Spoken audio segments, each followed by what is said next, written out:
Up in the point about you're in a country which is pro-European, and yes, I'm pro-European, but what kind of Europe am I supportive of is the question that I now ask. And I think that an awful lot of people in Ireland ask the same question because of what happened to us in terms of the collapse of the banking system and the support that we did not get from Europe, in my opinion, and the way that the country was treated and the government at that time by the European Union. So it has placed quite a number of question marks in the minds of the citizens of Ireland. Secondly, in terms of our taxation, our corporate taxation structure, Europe has been attacking that structure or questioning that structure for a long, long number of years now. And in my opinion, the Commission is again not listening to Ireland, and perhaps it's that fact that it doesn't listen may very well have been the cause of Brexit. Have we learned nothing from the fact that Britain now wants to leave the European Union? It's clear from the considered opinions that you've received from a number of member states that they don't want or are sceptical of the proposals that are being put forward. And there is a tax war going on. And that tax war, in terms of Ireland's position, is because of the fact that other European countries envy the structure that we have here and how we deal with the companies that come and settle here. And any disturbance, in my opinion, and this is not about people not paying their fair share of tax. This is about Ireland as a small country competing in a Europe that seems to me to be centred on the big member states and failing to understand the smaller member states. This is my view. And I'm saying it as a pro-European. And I think that you would be far better addressing issues that are affecting the quality of the lives of the citizens of this country and other member states, rather than embarking upon a mission which is clear to me from the very beginning to be flawed, and that other member states, having given their considered opinion, consider likewise. It's a time after Brexit and after Trump that we need to be building a European Union that effectively reflects the views of its people and does what every other government should do, and that is protect the people it represents. And to me, to my mind, this proposal does not do that. If anything, it crystallises for me the unlistening ear of Europe and the misunderstanding that exists around taxation, and the misunderstanding about the impact that this proposal would have on our country. And I think that while you will robustly defend your paper or your proposal, it is up to Ireland and other states who feel likewise to robustly defend their position. But the starting base should be one of understanding. Can I have a word? Yeah. Of answer?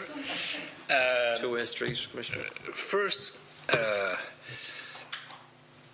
I was not in the decision-making during the start of the financial crisis, and I know how hard it was for Ireland.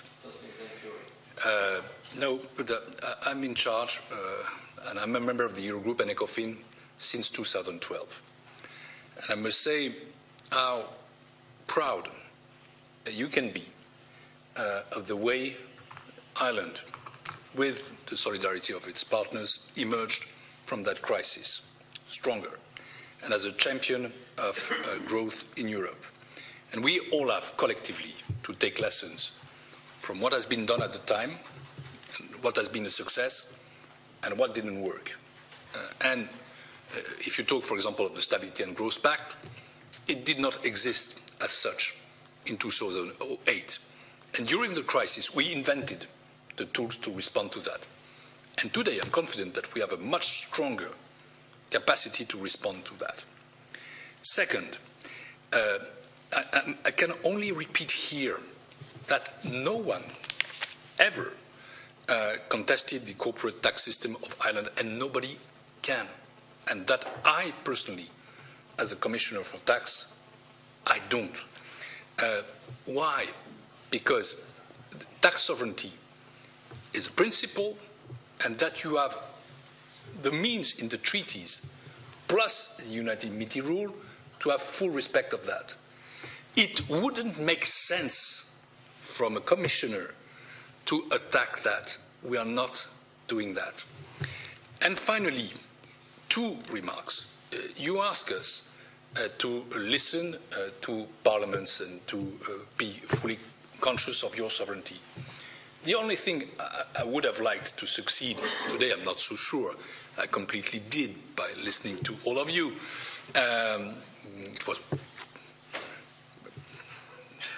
special spirit, I would say. I wouldn't say fighting spirit, but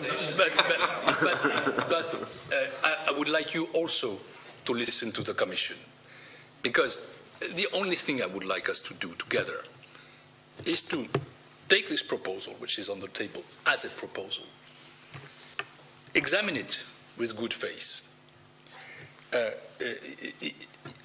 You trying to see what can be positive, us listening to your preoccupations, worries, and proposal, and trying in the end to build a compromise. Because there is no Europe without compromise. And the compromise, it's clear, I'm French. I've been in Ireland lots of times.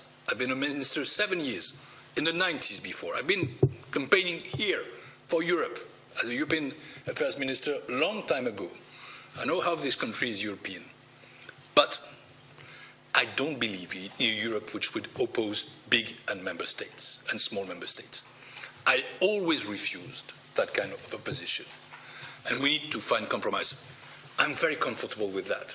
Because, again, in the tax matters, there are no big and small member states. One member state, whether it is big or small, whatever the state is, can block, if it wishes, a proposal. And again, this proposal won't exist against you or without you. So, my last call is just let's go on talking, examine it, try to make it better, so that in the end people can see that it is a good proposal for them and for you. Commissioner, I won't dwell on this, but I have to say to you again that the first obligation of any government is to keep its people safe. The same would apply to Europe. And you complimented Ireland on its, the work that it did after the crash or during the crash. And now we're getting back into a better position. What I would say to you is that the people of this country are not. They are slowly rebuilding a life that has been devastated by what happened in Europe. And when Europe was needed more than any other time, it wasn't there for us, in my opinion. And I would say to you that, it is, I suppose, in a way, Ireland versus the world, which was the title of your discussion this morning. I don't think that Ireland didn't always play fair. I think it did. And I never said that. You said? No. I picked you up wrong there. No, I said that there were considerable improvements in the tax legislation in that country, and I paid tribute to that. Exactly the contrary. Sorry? No, I think you said something similar. But anyway, we can check the text afterwards. And what I talked about state aids. Yeah. Yes, I think that our decisions are legitimate. But the court. That's what you said, Commissioner. And can I say to you, President, you're an MP. I'm a commissioner. The courts will decide on that. A very senior politician in your own country constantly referred to our tax base, and I would say to you again that with the opposition that there appears to be in relation to this matter, that there are far more important things to focus on in Europe. And yes, we can have a conversation about it, but I would love to see those issues being addressed with the people being sent, ordinary people, our citizens that we represent, to be centre to all of that. I think we've had a reasonable exchange, and I thank you for your attendance with your colleagues, and the meeting now stands adjourned.